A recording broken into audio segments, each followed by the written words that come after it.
আসমানটা ফেটে যাবে। আল্লাহু আকবার। আসমানটা বানাইছে কে? একটা আসমান বানাইছে আমার আল্লাহ লোহা দিয়া, আরেকটা আসমান বানাইছে আমার আল্লাহ পাথর দিয়া, আরেকটা আসমান বানাইছে আমার আল্লাহ স্বর্ণ দিয়া। আমার আল্লাহ এক একটা পাথর দিয়া দিয়ে আমার আল্লাহ 7টা আসমান বানাইছে। একটা আসমান থেকে আরেকটা আসমানে যাইতে 500 বছরের রাস্তা।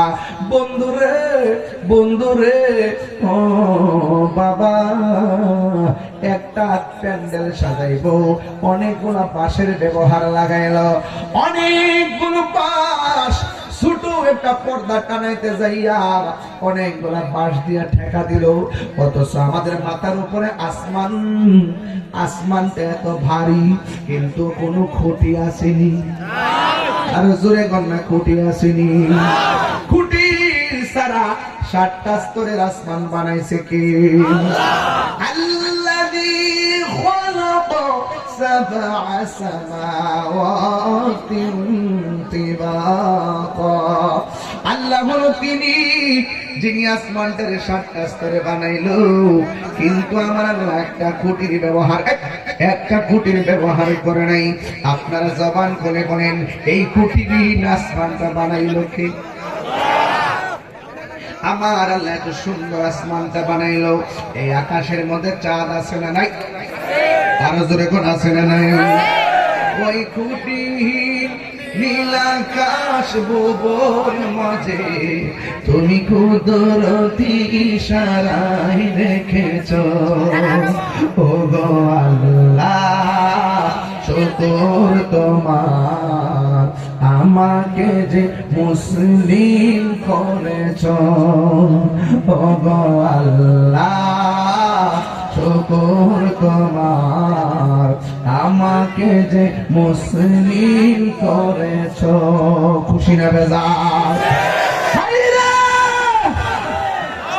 হে আমার যুবক, কি ভাষায় ওয়াজ করবো? এত সুন্দর আসমানটা আল্লাহ বানাইতে যাইয়া দিনের বেলা চলার জন্য একটা সূর্য দিল, রাতের বেলা আসমানটার সাজাইতে যাইয়া অনেক তারকা দিল রে বাবা। এরপরে আমার আল্লাহ সূর্য লাগাইয়া চাঁদ লাগাইয়া দিল। এত সুন্দর আসমান আল্লাহ ফাতারাত, আমি আল্লাহ আসমানটার ছিদ্র করে দিব। ওয়াইদাল কাওয়াকিবুন তাতারাত, আসমানের মধ্যে সুন্দর সুন্দর তারকা আছে, এক একটা তারকা পৃথিবীর চাইতে বড়। আল্লাহ কয় পৃথিবীর মানুষ মানুষ মানুষ, আমি আল্লাহ ওয়াইদাল কাওয়াকিবুন তাতারাত, আসমান থেকে তারকাগুলো খুলে খুলে পড়ে যাবে। এরপরে কি হবে জানো নি?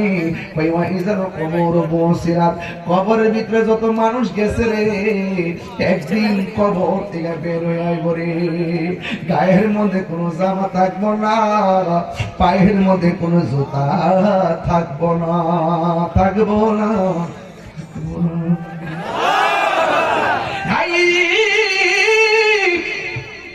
আমি পুরো ওয়াজের ভিতরে ঢুকে গেলাম, কথা বললে মাছ কেটে দিব। একটা কথা বলি, কবরটার সামনে বাসাইয়া আমার আল্লাহ কি কই শুনে না? কই ওয়াইজাল কবর বসরা। এরপরে কি কই জানেননি? কই ওয়াইজাল বিহার ফুজিরাত। আপনাদের এলাকায় নদী আছে না নাই? এই এলাকায় কোন নদীর তীরে অবস্থিত? আর জোরে কোন নদী? পদ্মা মেঘনা যমুনার তীরে কত ঢেউ চলে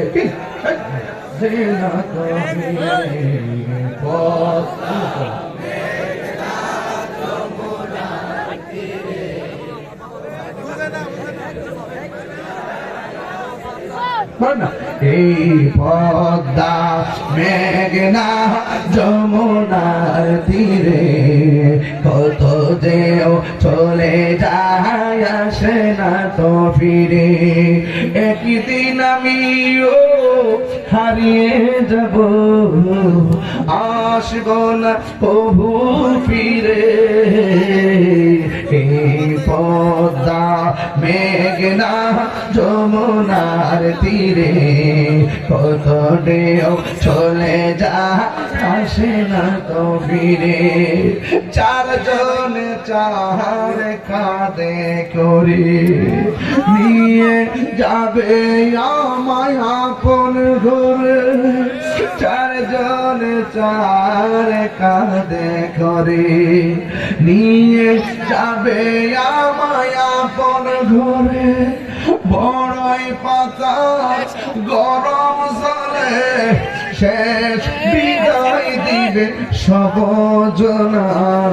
মরণের কবরে রাজা এত কঠিন সইতে আমি পারিব না। জুড়ি জুড়ি কি সুবহানাল্লাহ বলা যাবে না?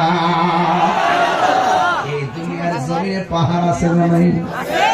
আল্লাহ বলেন ওয়াল জিবালা আওতাদা, আমি আল্লাহ পাহাড়গুলো দিয়ে জমিনটারে প্যাক না। কিসের মাথা নিছো না ভাই? কিসের মোবাইল টিপার সময় মাথা নিছো না? আসতে পারে যিনি মাথা নিয়ে বাইরে রাখি না মনে করে ফেসবুক চালাইতেছে আমার দিকে কিসের আবার কি? আমি যে জায়গায় যাইতেছি আপনাদেরকে নিয়ে, আমি শুধুমাত্র ওয়াজ করে চলে যাবো না। আজকে আল্লাহর কাছে বলবো বিশ্বাবুদের দোয়া করো আমাদের জন্য।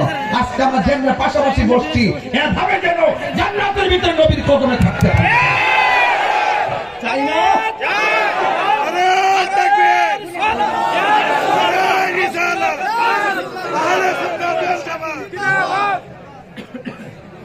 কি কষ্ট হচ্ছে আপনাদের? গভীর মনোযোগ। আসমান থেকে তারকাগুলো পড়ে যাবে। আমি বলেছিলাম এলাকাটা যমুনা নদীর তীরে অবস্থিত। আমার মনে এলাকার মধ্যে পাহাড় আছে নাই? এই পাহাড়গুলো আমার আল্লাহ কেন বানাইছে জানেন? এই পাহাড়গুলো আমার আল্লাহ পেরে কিসে বানাইছে? পাহাড় না থাকলে দুনিয়ার জমিটা অশান্ত থাকতো। যেমন করে টিনের করে চালের মধ্যে কাঠ লাগায় স্ক্রুপ মারে, বাতাসে যেন উড়ায় নিতে না পারে। আমার আল্লাহ পেরেক মারছে পাহাড় দিয়া, জমিন যেন না নড়াচড়া করে। বন্ধুরে বন্ধুরে ও বাবা, এই পাহাড়গুলা কিয়ামতের আগে উড়াল মারবে। ইয়াউম ওয়াতাকুনুল জিবালু কালহিনিল মানফুস, এই জমিন থেকে পাহাড়গুলা উড়ে যাবে। এরপরে মানুষগুলোর কি অবস্থা হবে?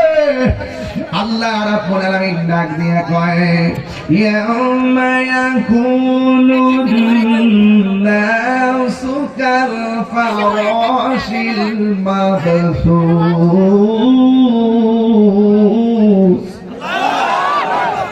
আল্লাহ রাব্বুল আলামিন বলেন যখন পাহাড়গুলো উড়ে যাবে, শান্ত জমিন অশান্ত হইয়া মানুষগুলা কীট পতঙ্গের মতো উড়তে থাকবে, তখন জমিনটা কেমন হবে জানেন? আল্লাহ কয় ইযা যুলজিলাতিল আরদু জিলজালাহা, এই জমিনটা তখন কাঁপতে শুরু করবে। ওয়া আখরাজাতিল আরদু আসফালাহা, জমিনের নিচে তেলের খনি আছে না নাই? জমিনের নিচে কয়লার খনি আছে না নাই? আল্লাহ বলেন কিয়ামতের দিন যেদিন হবে, ওয়া আখরাজাতিল আরদু আসফালাহা, জমিন তার বোঝাগুলো বের করে দিবে। এরপরে তোমার আমার কি হবে জানো নি? মানুষ বলবে কি হইল? জমিনটা কেন নাচতেছে? আসমানটা কেন কাঁপতেছে? তারকাগুলো কেন খুলে খুলে পড়ে যাচ্ছে? জমিনটা এমন ভাবে কাঁপতে শুরু করবে। আল্লাহর হাবিব বলেন কম্পনটা কেমন বুঝাইতে যায় বলতেছেন, যদি কোনো মায়ের পেটের ভিতরে 3 মাসের বাচ্চা থাকে, গর্ভবতী 3 মাসের বাচ্চা যদি থাকে পেটের ভিতরে, ওই পেটের ভিতর থেকে সন্তানটা ডেলিভারি হয়ে নিচে পড়ে যাবে। শুধুমাত্র তাই নয়, ওই পেটের ভিতরে যদি 6 মাসের বাচ্চা থাকে, জমিনটা এমন ভাবে কাঁপবেন। কাঁপার বর্ণনা দিতেছেন আমার নবী, কয় মায়ের পেটে 6 মাসের বাচ্চা থাকলে বাচ্চাটা ডেলিভারি হয়ে যাবে। 7 মাসের বাচ্চা থাকলে বাচ্চাটা ডেলিভারি হয়ে যাবে। এখন প্রশ্ন হলো হুজুর ডেলিভারি কেমন? আমরা তো বুঝি না। বেটা হইলে মারা যায় জিগা আম্মা আমি যখন তোমার পেটের মধ্যে ছিলাম ডেলিভারির ব্যথাটা কেমন ছিল? মা কইব পুত্রে ওই সময় অনেকবার কইছি একটা ছুরি পাইতাম যদি, এমন ব্যথা আমার করছে হাতের মধ্যে যদি আমি ছুরিটা থাকতো আমার জীবনটা আমি শেষ করে দিতাম। আমার জীবনটা আমি শেষ করে দিতাম। এমন অনেক মা আছে সন্তান ডেলিভারির সময় সন্তান ওয়া করে কান্দে, আর ওই দিক দিয়ে মা দুঃখিনী দুনিয়া থেকে বিদায় হয়ে যায়। এমন ইতিহাস এলাকায় আছে না? না, এই জন্য আমার বাবা মার জীবনে জিজ্ঞাসা করছুনি, ও মা আমার জন্মের সময় দাইমা ছিল কেনা?